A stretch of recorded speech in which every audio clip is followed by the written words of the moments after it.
Dr. Croteau in his books recycles a lot of the arguments that have already been refuted, but one unique argument that he makes that is not made very often, it's not very common, is that because Abraham's tithe included the making of a vow, therefore it was not a legitimate tithe like that in Mosaic law. He says that Abraham, quote, had already sworn not to keep any of the booty, therefore he gave an offering of 10% to Melchizedek, and the rest he gave away, all as part of a vow. Again, quote, Abraham's giving of a tithe is directly connected with his vow to God that he would keep none of the booty. His tithe should be viewed as connected to his vow. He says tithes in the Mosaic law are distinct from vows, and Abraham's offering is not consistent with the requirements of the Mosaic law. And as you can see here, table 5 says that one was connected to a vow and the other was not subject to vows.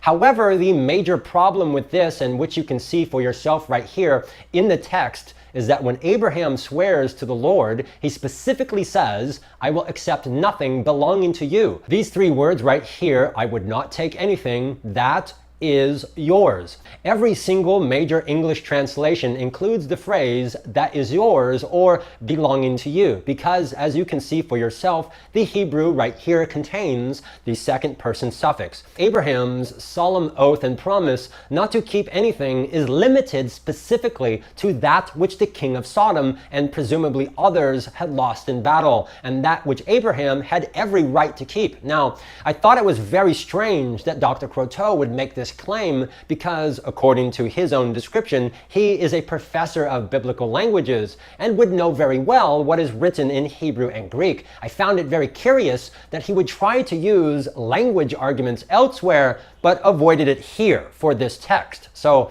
being very curious why he did this, I personally contacted him, and after a preliminary comment about the Hebrew preposition and second person suffix, I asked him the following question, quote, is it not fair to say that the vow you mentioned is a direct reference to what Abraham would return to the king of Sodom? Maybe I'm mistaken, but the vow itself contains no mention of the 10th or Melchizedek. Dr. Croteau did receive my question, and he did reply, and I want you to pay very close attention to his response. Quote, you make some good observations. Regarding point 1, I would say that I'm emphasizing the I will take nothing part of 14:23, the fact that Abraham was committed to keeping 0%. He says, hey, I'm just emphasizing one portion of the verse, but the problem is that he accuses other people of bad exegesis or ignoring the context, but he himself turns around and does exactly what he accuses others of doing.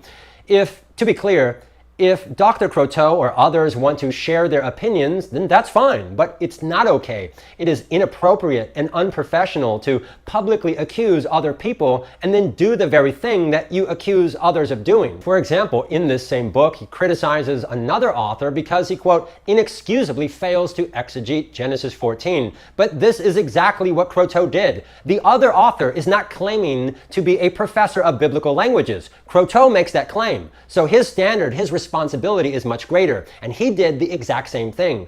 By emphasizing one portion, you ignore the other. The text reads that Abram made a promise or swore an oath that I will take nothing, that is yours, and specifically gives the reason why, lest you should say, I have made Abram rich. Furthermore, people who oppose tithing, like Croteau, create for themselves a serious problem because if the oath was not to keep anything that previously belonged to the king of Sodom, then why? Why is he taking a 10th off the top and giving it to Melchizedek? This has always been a big problem for people who oppose tithing because why? Why would Abram give tithes of goods that he had vowed to return to the original owner? The only reasonable explanation ever offered is that there existed a law to which the vow did not apply. This is a point that has been brought up repeatedly in pro-tithing literature, which only makes the problem worse.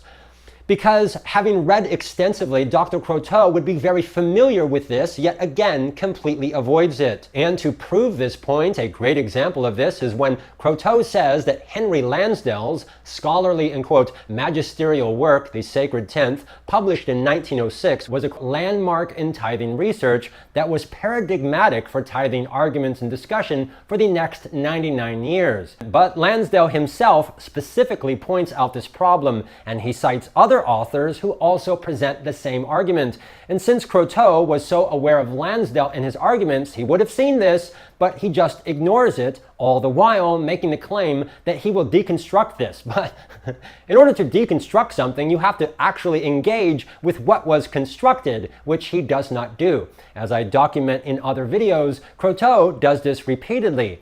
What does it mean when someone tells you that they will do something and then they don't do it? This problem is further exacerbated and made worse by his claim that these were not even Abraham's possessions. So, if they aren't his possessions, and he also made a vow, then why is he giving the tenth to someone else? Croteau's only response is to say, well, it's a Babylonian custom, which only pushes the problem back to the universality of tithing among the nations, a point where Croteau himself admitted, quote, there is nothing in nature, and no one can reason that 10% of all one's increase should be given to God. Well, if you can't learn by reason and you can't learn by nature, then the only reasonable explanation that has ever been offered is divine revelation. However, all of these problems are removed, and this all makes sense if, as Lansdale and others pointed out, the tithe was due to the priest of Jehovah as a matter of duty. Furthermore is the Hebrews 7 problem. If Abraham's tithe was by a vow, and therefore entirely different in nature than the tithe of the Levites, then how can it be said that the Levites symbolically paid tithe through Abraham if it was of a completely different nature? Dr. Croteau, like other anti-tithers, tries very hard to manufacture some sort of supposed difference between Abraham's tithe and the Mosaic tithe, that it was spoils of war, not his possessions, only one time, connected to a vow, a Babylonian custom, etc. But the problem is that not only are these indefensible, but the more differences that they attempt to create, the more absurd and erroneous is the claim of Hebrews 7 that the Levites paid tithe through Abraham. Apples and oranges. Dr. Croteau is trying really hard to give the impression that these are as different as apples and oranges, which only begs the question, how? How could the Levites be said to pay oranges through Abraham's apples? That doesn't make any sense. That would be absurd.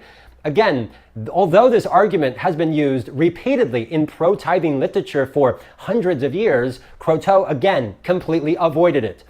He does the very thing that he accuses others of doing, and he boasts of refuting and deconstructing arguments that he did not even engage with. He also claims that Russell Kelly's book is, quote, of a higher caliber than most books on tithing, but Dr. Kelly has admitted on video that he never had any evidence for his claims, that they are false, and his disgusting accusations of bestiality and incest were so bad he had to publicly retract them in the video. So how in the world is this of a higher caliber? That is absurd. Anyways, that's enough for today. We have sufficiently addressed this point, and we'll address more in other videos, so see those to learn more. Thank you for watching, and as always, have a nice day.